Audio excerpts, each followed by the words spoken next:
Hello guys, welcome to the your YouTube channel DSK rider.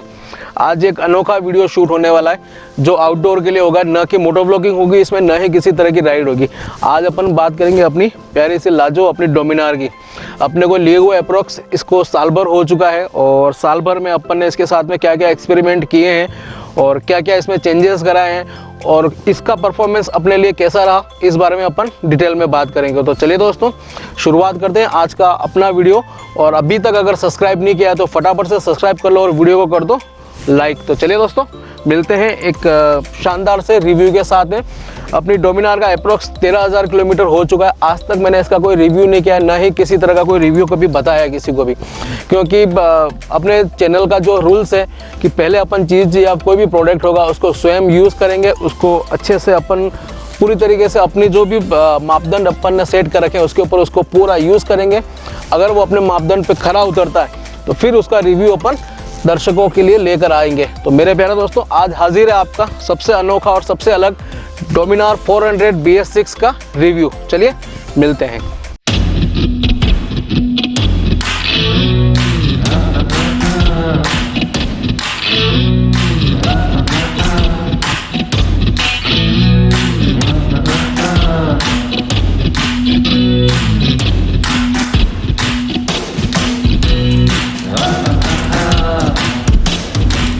तो मेरे प्यारे दोस्तों, एक बार फिर से स्वागत है आपके अपने चैनल DSK राइडर पर। देख लीजिए डोमिनार कैसी स्थिति में है, अपन ने इसमें क्या क्या चेंजेस कराए हैं और क्या क्या इसमें अपन ने मॉडिफाइड करवा रखा है, उसके बारे में अपन डिटेल में बात करेंगे। तो मेरे प्यारे दोस्तों, पहले दिखा देता हूँ आपको कितना किलोमीटर चला हुआ। देख लीजिए 13,742 किलोमीटर अभी तक अपना डोमिनार चल चुका है एक साल के अंदर। और अपन ने अब इसके अंदर अपन ने क्या क्या मॉडिफाइड करवाया और क्या क्या अपन ने इसमें एक्स्ट्रा एसेसरीज लगवाई है, उसके बारे में डिटेल में बात करेंगे। की बात करने से पहले मैं इस लोकेशन के बारे में आपको बता देता हूँ। मैं हूँ अभी अपने उदयपुर में ट्रांसपोर्ट नगर जिस एरिया को बोलते हैं, ट्रांसपोर्ट नगर बोलते हैं या इसको बलीचा बोलते हैं और भी बहुत सारे नामों से जाना था, पर पर्टिकुलर इसको ट्रांसपोर्ट नगर ही कहा जाता है। और इसी एरिया में मैं आज आया हूँ अभी, क्योंकि यहाँ पर व्हीकल्स कम है, अभी गाड़ी घोड़ों की आवाज़ नहीं है और कोई डिस्टर्बेंस भी अपने को नहीं होगा, तो इसलिए अपन आज इस एरिया में आए हैं। आप आसपास में देखें, अभी बहुत सारी बिल्डिंगें बन रही हैं, कंस्ट्रक्शन बन रहे हैं। ये देखें, इस तरफ पहाड़ी देखें आप, बहुत ही शानदार सी पहाड़ी है। मेरे इस तरफ आप देखें तो काफ़ी सारी कंस्ट्रक्शन बिल्डिंग्स हैं, अभी टंकी बनने वाली है और ये पार्क बनने वाला है। और मेरे पीछे आप देखेंगे तो अभी कुछ बिल्डिंग्स बनी हुई हैं और कुछ बिल्डिंग्स अधूरी हैं। तो अब दोस्तों अपन बात करते हैं डोमिनार की। डोमिनार में सबसे पहले किसी भी गाड़ी को अगर अपन देखते हैं तो सबसे पहले जो बात होती है वो आती है उसके टायर से। तो अपन देखते हैं डोमिनार के टायर कैसे हैं मेरे। जब मैंने डोमिनार की गाड़ी ली थी तो तब इसमें टायर मुझे दिए गए थे MRF कंपनी। अभी कौन से टायर आते हैं इसका मुझे नॉलेज नहीं है, पर जब मैंने लिया था तब इसमें टायर आते थे MRF के और इसका टायर साइज़ है R17 के टायर हैं। 110/70 R17 टायर है। बहुत ही अच्छे और बहुत ही शानदार टायर है। मुझे अभी तक इसमें कोई प्रॉब्लम नहीं हुई। 13,000 किलोमीटर मैंने गाड़ी चला दी है। अपन ने काफ़ी इसमें ऑफ रोड भी किया है, ऑन रोड भी काफ़ी किया, हाईवे पे भी काफ़ी चला है। आधा कश्मीर हो चुका अपना। अपन केदारनाथ गए थे तब भी अपन ने काफ़ी ऑफ रोड किया था। उसके अलावा भी मैंने काफ़ी ऑफ रोड इसमें कर चुका हूँ, पर इन टायर से मुझे अभी तक कोई कंप्लेन नहीं दिखी। आप अभी भी देखें तो अभी भी इसमें बहुत सारा माल का है या मटेरियल का है या बहुत सारा इसके ऊपर अभी बचा हुआ है। तो मुझे लग रहा है कम से कम 3 से 5,000 किलोमीटर अभी और चल जाएंगे। इसके ऊपर आते हैं दोस्तों, ये है नंबर प्लेट स्टैंड जो होता है मैंने सह्याद्री से लिया है। बहुत ही मजबूत और काफ़ी बढ़िया और बहुत ही मतलब यूँ समझ लो कि बहुत ही मजबूत है, क्योंकि मैंने बहुत सी कंपनियों के देखे थे। उसमें जाना था, बाइकिंग ब्रदर्स, हाइपर राइडर्स और भी कंपनियों को मैंने देखे थे, पर सबसे हैवी और सबसे मजबूत मुझे सह्याद्री का ही लगा। उसके ऊपर आते हैं दोस्तों, मैंने 2 ये LED लाइट लगवा रखी हैं अपने ऑफ रोड के लिए या कभी अपन नाइट में सफ़र करते हैं उसके लिए। ये LED काफ़ी शानदार है। सबसे पहले ये लगवाई थी। अब ये कौन सी कंपनी की है तो मैं आपको नहीं बता सकता, मैंने करोल बाग से ही लगवाई सारी कुछ। तो इसका जो स्विच है ये देखें आप, सबसे बड़ी वाली का, ये देखिए काफ़ी सारा उजाला देती है, कोई तकलीफ नहीं है, कोई टेंशन में, काफ़ी सारा उजाला है। ठीक है दोस्तों। और दूसरी वाली ये जो छोटी वाली जो LED है, ये भी बहुत, जब सेकंड टाइम अपन गए थे वैष्णो देवी जाने के लिए जब गए थे तब अपन ने इनको भी इंस्टॉल करवाया था और लिटरली बताऊंगा, बड़े बड़े ब्रांड के एलईडी लाइट्स वगैरह आते हैं, पर मुझे ये जो लाइट्स हैं इनकी जो रोशनी उनसे बेहतर लगी। मैंने किसी गाड़ी पर एक देखे थे एलईडी लगे हुए, ये बड़ी वाली जो साइज़ है ना इनके जैसी 20,000 रुपये के एलईडी लाइट्स उन्होंने लगवाए थे। पर मुझे जब लाइट्स की फोक्स की जब मैंने कंपैरिजन किया तो मुझे इनका फोक्स उनसे बेहतर लगा। उसके ऊपर आते हैं दोस्तों, ये जो इसका जो मुंह है या जो इसको फेस बोलते हैं या जो भी बोलते हैं लाइटिंग, इसमें अपन ने अभी तक कोई चेंजेस नहीं करवाया। ये जो विंडशील्ड आती है ये ओरिजिनल जो कंपनी की है वही आती है। इंडिकेटर में मैंने हैजार्ड्स लाइट लगवाए थे। जब फर्स्ट टाइम मैंने गाड़ी ली थी तो उस समय मैंने उदयपुर में ही हैजार्ड लाइट लगवाए थे, तो उसमें से सिर्फ एक ही फीचर आता था, ये जो आप देख रहे हैं ये वाला ही फीचर आता था जो कि यहाँ पर इंस्टॉलेशन करवाया था उस समय जो आया था उसमें ये। पर जब सेकंड टाइम में करोल बाग गया, वहाँ पर जाने के बाद में जब उन्होंने कुछ अलग तरीके का हैजार्ड सिस्टम डाला, उसके बाद में उसमें कम से कम 1600 तरीक़ों की डिज़ाइन है अलग अलग लाइटिंग के लिए। आप देख सकते हैं हर तरह की अलग अलग डिज़ाइन है और फिटिंग इतनी शानदार हुई है कि सीधा मुझे जो इंडिकेटर्स का जो स्विच है ना, उस स्विच से ही सारा कुछ इनका फंक्शनल हो जाता है। इसके ऊपर आते हैं दोस्तों, मीटर में मैंने कोई चेंजेस नहीं करवाए, ना ही किसी तरह का कोई और अलग से फीचर डलवाया है, ना ही कोई कवर डलवाया, ना कुछ भी नहीं किया है। अब आते हैं दोस्तों हैंडल पर। हैंडल पे आप देख सकते हैं 3 चीज़ें अलग आपको दिख रही होगी। सबसे पहले ये जो लीवर दिख रहे हैं, ब्रेक लीवर, क्लच लीवर, ये सारा ही मैंने एडजस्टमेंट लगवा रखे हैं। एडजस्टमेंट वाले, ऑटो एडजस्टमेंट वाले जो होते हैं वही लगवा रखे हैं, क्योंकि एक्चुअली में हुआ ये था कि जब मेरा क्लच सेकंड या थर्ड सर्विस के बाद बहुत ही ज़्यादा लूज हो गया था क्लच, जो हाफ क्लच गाड़ी उठनी चाहिए थी उसके लिए मुझे फुल क्लच पूरा खोलना पड़ रहा था और बहुत सारी प्रॉब्लम्स आ रही थी मुझे।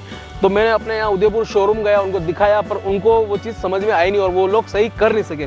फिर जब अभी अपने केदारनाथ राइड के लिए अपन दिल्ली गए थे करोल बाग, तो अपने ब्रदर जो हैं सोनू भैया, रफ एंड टफ राइडर, और उनकी शॉप भी है, उनके वहाँ से ये दोनों ही क्लच एंड ब्रेक दोनों ही एडजस्टमेंट वाले लीवर उनकी, और उन्होंने एडजस्ट वाले जो लीवर थे वो अपन ने लगवा दिए।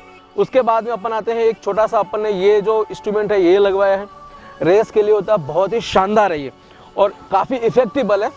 और तो मैंने ये मोबाइल चार्जर लगवाया है बोबो कंपनी का, बहुत ही शानदार और बहुत ही फास्ट चार्जर है। मैंने और भी किसी कंपनी का पहले लगवाया था यहाँ से उदयपुर से लोकल लेकर, पर वो उतना इफेक्टिबल नहीं था, ना ही उसमें मोबाइल सही तरीके से रह पा रहा था और ना ही चार्जिंग अच्छे से सपोर्ट कर पा रहा था। ये जो चार्जर है इसमें फास्ट चार्जिंग सपोर्टर है और बहुत ही जल्दी, जैसे अपन ओरिजिनल जो चार्जर होता है ना, जैसे फास्ट चार्जिंग करता है वैसे ही यही फास्ट चार्जिंग करता है। उसके अलावा फिर मैंने यहाँ पर हैंडल राइजर लगा रखे हैं हाइपर राइडर के, देखें आप इधर से, ये आप देख रहे हैं हैंडल राइजर मैंने लगवा रखे हैं हाइपर राइडर के, बहुत ही शानदार और बहुत ही इफेक्टिबल है। इससे वास्तव में मेरा हैंडल काफ़ी हाइट आ गई है और इसकी जो फिटिंग है ना वो आप देखें कितनी प्यारी फिटिंग है। आप देखें एकदम जैसे का अब नीचे का जो सांचा होता है ना बोल्ट का, सेम उसी तरह की डिज़ाइन इनकी बनाई है। बाकी काफ़ी मैंने देखे थे तो गोल गोल तरीके के आकार के आते हैं, कुछ गोल्डन आते हैं, कुछ रेड, पीले, लाल, पीले, नीला, दुनिया भर के आते हैं, पर अपने को ब्लैक ही पसंद है तो अपन ने बहुत अच्छे से इनको इंस्टॉल करा है। बहुत टैंक पर ये जो आप देख रहे हैं वाइट कलर के स्लाइडर, सबसे बड़ी चीज़ मैं आपको दिखाऊंगा दोस्तों, ये जो आपको दिख रहा है ना, ये कोई पेंट नहीं है, ये एक बहुत अच्छे और शानदार कारीगर के द्वारा किया गया रैप है। इतना अच्छे तरीके से उन्होंने रैपिंग की है। जब फर्स्ट टाइम अपन दिल्ली गए थे और मैंने रैपिंग करवाई थी, कार्बन वार्बन सब लगवाया था, वो रैपिंग जब मैं उदयपुर वापस आया तब तक पूरी उखल चुकी थी। परंतु लास्ट टाइम अभी जब मैं गया था केदारनाथ राइड के लिए, तब मैंने जो रैपिंग करवाई ना, ये रैपिंग इतनी अच्छी हुई है ना जिसकी कोई लिमिट नहीं। बहुत ही शानदार और अल्टीमेट तरीके से उन भैया ने रैपिंग की है, बहुत अच्छे से और डिज़ाइन से की है। कोई जज नहीं कर पा रहा कि ये मैंने कलर किया है या फिर रैपिंग करवाई है। फिर आप देखें शॉकर पर, और ये साइड के जो इनके कुछ कह सकते हैं आप इनको, प्लेट कह सकते हैं या स्लाइडर कह सकते हैं, जो भी आप कहें वो सारी चीज़ें, ठीक है दोस्तों।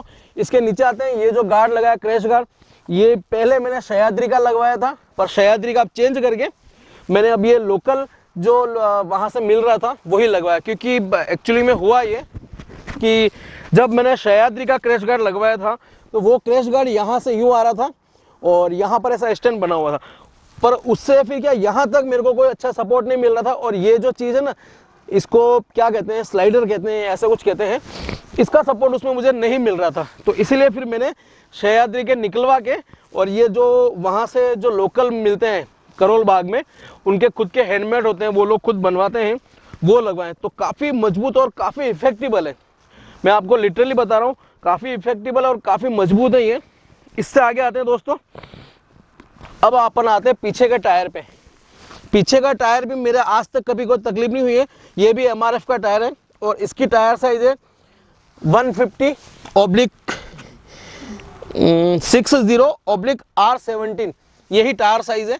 और दोस्तों टायर आप देख लीजिए कंडीशन, 13,000 किलोमीटर चलने के बाद में भी टायर में अभी काफ़ी कुछ मटेरियल बचा है।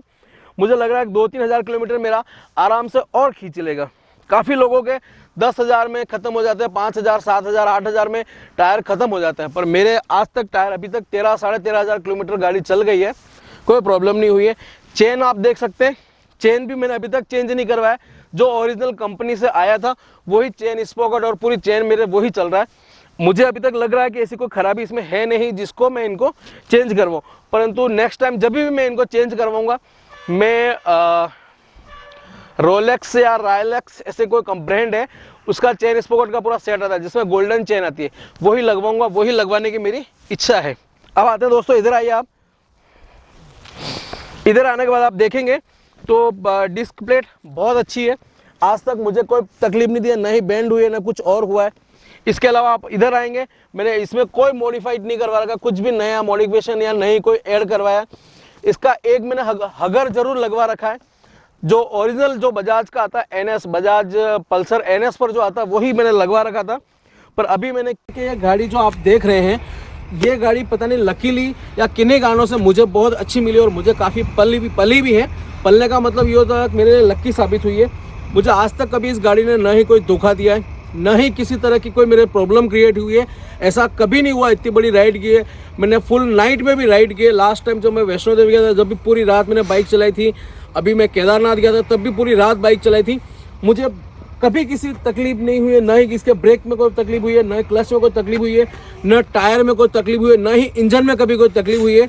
ये आप लोगों की दुआ है या ऊपर वाले की शुक्रिया अदा कहें कि मुझे कोई तकलीफ नहीं हुई इस गाड़ी के अंदर। सिर्फ एक ही तकलीफ है कि वेट थोड़ा सा ज़्यादा है इस गाड़ी का। एक्चुअली क्या 5 फीट 5 इंच या 5 फीट 6 इंच वाले व्यक्ति के लिए थोड़ा सा ये गाड़ी डिसअपॉइंटेड कर सकती है। चला सकते हैं, चलाने में कोई तकलीफ नहीं है। जैसे मैं 5-6 हूँ, मैं चला सकता हूँ, बहुत अच्छे से चला सकता हूँ, परंतु अगर एक बार झुक गई उसके बाद आप इसको कंट्रोल नहीं कर सकेंगे। ये थोड़ी सी इस गाड़ी में डिसएडवांटेज कहें या इस गाड़ी का जो लेवल है उसके अकॉर्डिंग कहें। बाकी इस प्राइस में 2.5 लाख के आसपास के प्राइस में इससे बेहतर और कोई गाड़ी नहीं है।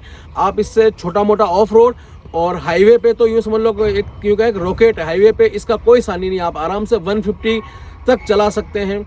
150-160 तक भी आप चलाएंगे तो आपको किसी तरह का कोई डिसबैलेंसिंग या कोई यूँ समझ लो वाइब्रेशन बिल्कुल नहीं होगा। और इस गाड़ी में वाइब्रेशन नाम की कोई चीज़ नहीं। मैंने अदर बहुत सी गाड़ियाँ देखी जिनमें दुनिया भर का वाइब्रेशन होता है। इस गाड़ी को आप 130-140 तक अगर रेगुलर आप क्रूज कर रहे हैं 130 पर, बिल्कुल भी वाइब्रेशन नहीं है। इसके टायर, इसकी जो बनावट है और इसके आगे पीछे के टायर, इसका इंजन इतना स्टेबल रहता है कि आपको इसमें बहुत मज़ा आएगा। हाईवे पे चलाने में आप इसको एंजॉय कर सकते हैं, कोई तकलीफ नहीं है। बहुत ही शानदार गाड़ी है। कंप्लेन मुझे सिर्फ 2 ही कंप्लेन थी। एक तो मैंने जो आपको बताया, इसका वेट बहुत ज़्यादा है। इतने ज़्यादा वेट के साथ में एक छोटी हाइट वाला बंदा गाड़ी को नहीं चला सकता है। दूसरा, अगर आप ट्रैफिक में चल रहे और डिसबैलेंस हो गए तो फिर आप इसको रोक नहीं पाएंगे, सीधा आपको नीचे ही गिरना है। तो इसके लिए थोड़ा सा सावधान रहें। दूसरी चीज़, इसकी जो सीट है, ये सीट जो है ना बहुत ही ज़्यादा हार्ड है। आप अगर 100, 200, 300 किलोमीटर के आसपास अगर आप चलते हैं, 300 से अगर ज़्यादा आप चल पाते हैं तो फिर ये समझ लो कि पिछवाड़े की आपकी लंका लग जाएगी। सा मेरा इतनी सी मेरी रिक्वेस्ट है कि इसकी सीट को थोड़ा सा और अच्छा बना सकते थे और थोड़ा सा इसको सॉफ्ट बना सकते थे। बहुत ज़्यादा हार्ड है तो इससे क्या थोड़ा लॉन्ग टूर करने में तकलीफ भी होती है और दर्द भी होता है। देखो साफ बात तो ये है। तो बस दोस्तों, यही रिव्यू है अपनी गाड़ी का। और इससे ज़्यादा मैं रिव्यू में आपको क्या कहूँ कि भाई गाड़ी में कोई तकलीफ नहीं है, कोई ख़राबी नहीं है। इंजन बहुत अच्छा है। इंजन हर गाड़ी का बहुत ही अच्छा होता है। आप उसे टाइम टू टाइम सर्विस कीजिए, टाइम टू टाइम उसको जो चाहिए वो दीजिए। इंजन ऑयल, कूलन वगैरह, और इधर चेन पर चेन स्प्रे, चेन ल्यूब, ये सारी चीज़ आप कंप्लीटली हर हमेशा टाइम टू टाइम करते रहेंगे तो आपको गाड़ी कभी तकलीफ नहीं देगी। मैंने ऐसे बहुत से यूट्यूबर देखे जो 5000, 7000, 6000 किलोमीटर के बाद में कहते थे डोमिनार ख़राब है, डोमिनार का इंजन फट गया, डोमिनार का क्लच प्लेट ख़त्म हो गई, डोमिनार की चेन स्पोक हो गया, चेन ख़राब हो गई। ये सारी चीज़ें अपने अपने मेंटेन के ऊपर है। आप जैसा मेंटेन करेंगे वैसा ही आपको गाड़ी परफॉर्मेंस देगी। मैं इस मामले में कभी कोई कॉम्प्रोमाइज़ नहीं करता हूँ मेरी बाइक के साथ में, क्योंकि मेरी बाइक ही मेरी ज़िंदगी है और मैं बाइक के ऊपर ही मैं हूँ। क्योंकि अगर ये नहीं होगी तो मैं टूर नहीं कर पाऊँगा, अगर टूर में मैं इसका ख्याल नहीं रखूँगा तो ये मुझे मेरी मंजिल तक नहीं पहुँचा पाएंगे। तो बस दोस्तों, आज का ये छोटा सा वीडियो और छोटा सा रिव्यू यहीं ख़त्म कर दें। अगर आपको मेरा वीडियो और ये रिव्यू अच्छा लगा है तो फटाफट से चैनल को कर दीजिए सब्सक्राइब और वीडियो को कर दीजिए लाइक। तब तक आप अपना और अपनों का ख्याल रखें, खूब खुश रहें, मस्त रहें। जय हिंद।